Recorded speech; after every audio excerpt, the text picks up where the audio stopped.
What's going on, folks? Welcome back to another episode of Tackle Tuesday here on Joe Bob's Bass. Whoa!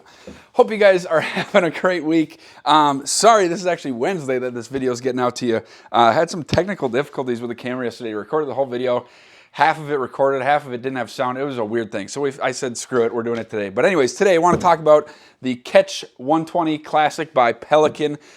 This is the first fishing kayak that I've owned. I've fished out of a few different other ones. All of those have been smaller, you know, that 9.5, 10-foot range. This is a 12-foot kayak. It does need to have a registration here in the state of Minnesota. But anyways, I figured I just want to talk about this because it is a great kayak for that price. Kind of that $600 to $700 range. I got mine for just under $600 on sale. I think brand new, they're like $700 retail. So if you find it on sale, it's a great bargain. If not, it's still not a bad chunk of change to be spending on a great kayak like this, okay? You're not looking to spend $2 grand, $3 grand, $4 grand on a really stable, really big, really heavy, super versatile, all-out fishing kayak. This is a great option that's going to be a lot better than some of those $300 or $400 models that you might be considering. So this thing is, like I said, 12 feet long. It's got some bells and whistles, but nothing crazy, right? You've got a couple rails here on the front. You've got a dry well here that you can shove your rods into. If you've got a battery for something, you can throw it in there. Lots of space in there, which is great. My biggest two selling points on this, the two main reasons why I got this, were the size. For the price, I wanted something that was a little bit bigger, just to give me a little bit more control and the option to stand. We'll get back to that in a second. And then the second thing was the raised seat, the sit on top kayak, right? This seat is awesome. It came with the kayak. You didn't have to buy this extra. And it also has an option to sit lower. Let's say you're out, it's really windy, you just want a little bit more stability, you bring that center of gravity just a little bit lower, and you get that, all right? But I did like the raised seat. This thing is nice and high, so it gives you a great view of what you're fishing for, and it does have the option to stand. Like I said, this is only a $600, $700 kayak. You're not gonna get that super stability that you're gonna get out of those $2,000, $3,000 kayaks, right? It is a little tippy. You can stand on it, you can see more when you stand, right? I have not yet set the hook while standing.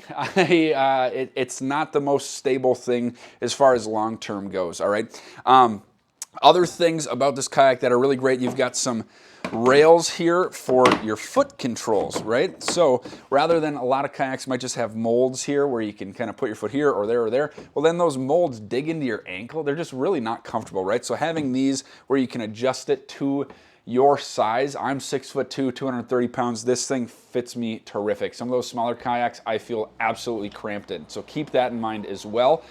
And then back here you've got two rod holders built in, 1, 2. I've got my little crate here, just a standard milk crate that I keep all my tackle boxes in.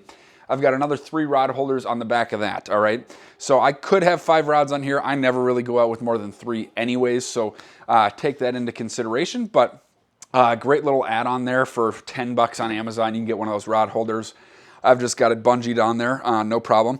And then real quick, kind of as we're getting started here, a couple add-ons. I've got an additional rod holder here that I'm gonna add, and this is gonna be up here more because these ones you can't see because they're behind you, obviously. So if I'm trolling to a spot or just wanting to troll for whatever reason, don't do that much, but a lot of times I'll say, hey, I wanna go over to that spot, throw a rod in, paddle over there. I'm gonna have this thing mounted here to give me that option to be able to see that rod, okay? On top of that, that's pretty much everything about this kayak, right? The one other thing here as we get into the paddle is these ropes here on the side, these kind of little bungees with a little clip, fit your paddle terrifically, all right? The other thing that a lot of people overlook when they are getting into or thinking about maybe buying their first kayak, or maybe they just want as little money as possible to be able to get on the water rather than just fishing from the bank. That is totally fine, right? I absolutely understand that. My point of this video today is really just making sure that you're not skimping too much, right? And the biggest part of that is in the paddle. Do not skimp on a cheap paddle. This is your motor when you are in a kayak, right? Get something that is nice and sturdy. This is just an Ascend tournament series, I believe. It's got a little hook de-snagger on there, which is nice. I've had to use that a couple times. It's got a little scale, or sorry, not a scale, measuring tape printed on the handle as well, and it's just really, really stable and firm. So when you're cranking through the water, it's light, it's very sturdy, and just really helps you power through that water, all right? Other than that, you've got a little strap down here that helps the seat stay locked down. Half the time I use it, half the time I don't. I don't love it because I like sliding stuff underneath my seat here. Tackle box, pliers, knife, whatever it might be, right? And so that string, that cable here kind of gets in the way sometimes, so I don't love it. Other than that, you've got a couple little clips here. One of them I always keep my net attached to.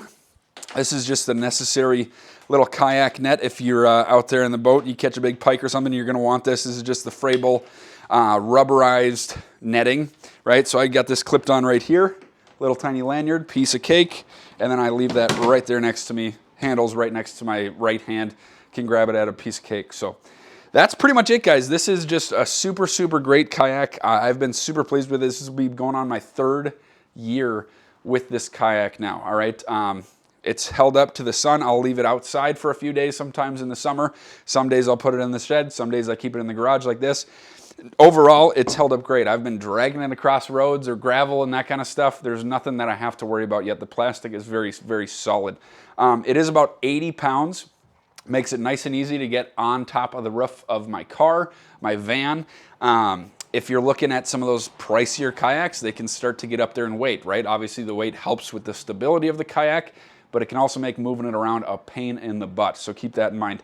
But yeah, guys, please leave a comment down below. Would love to hear what you guys think. If you've used this kayak, if you have a different kayak kind of in that $500, $600, $700 range that you think is maybe lights out way better than this one, would love to hear your opinions and any questions that you may have about this kayak if you're considering buying one or just looking to try to get on the water. So thank you all for watching.